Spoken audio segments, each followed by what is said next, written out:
Pozdrav prijatelji, dobrodošli nazad. Ako ste prošli put gledali naš video o 4 stvari koje morate uraditi prije cvjetanja, znate koliko je važno pripremiti stablo i to da bi rod bio zdrav i bogat.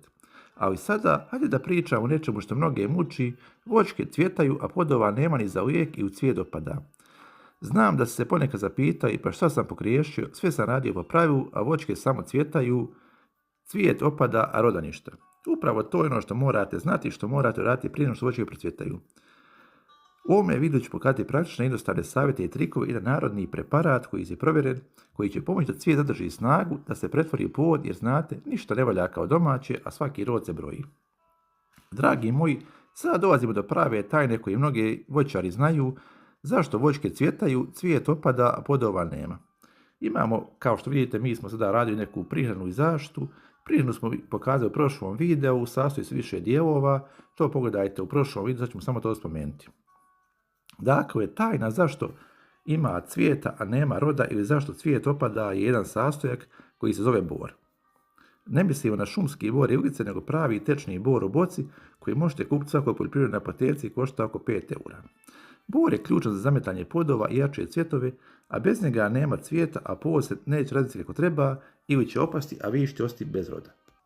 Međutim, pošto ovaj naš preparat sastoji od 2 sastojka, prvo krećemo s koprivom, jer ona daje blagu prihranu i pomaže voćki da bolje iskoristi bor. Uzmemo svježu koprivu, otprilike jedna dobra šaka je oko 200 grama i ubacimo u kantu.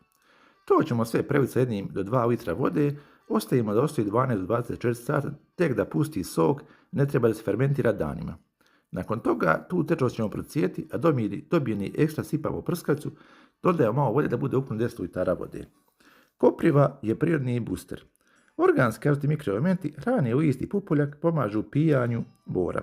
Jača otpornost voćaka, biljke postaju manje osjetljive na stres i bolesti. Blagi stimulator rasta, posebno koristen ako je to siromašno. Narodni čaj za voćke jednostavno lako se priprema, a ne šti. Dakle, kopriva nije samo zeleni dodatak, već voćki daje snagu da maksimalno iskoristi bor. U principu, kao što vidite, taj postupak je jako jednostavan.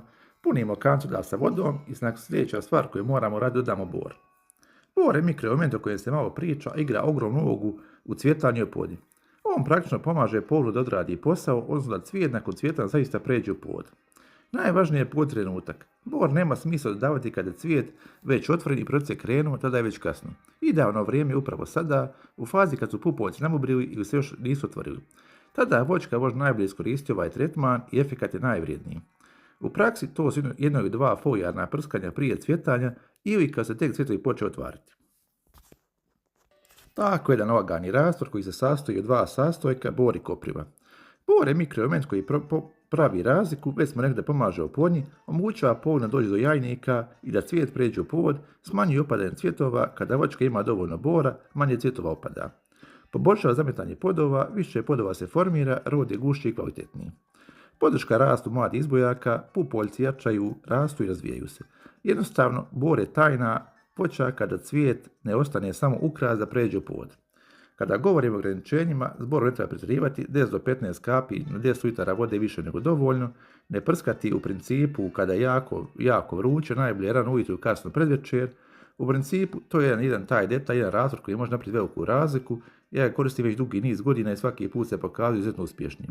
U principu, dragi prijatelji, to je to za ovaj video. Ako vam se video svidio, podijelite ga sa vašim prijateljima, nagradite nas nekim lajkom, upalite zvonce, važite pratiti ovaj video i vidimo se u sljedećem videu.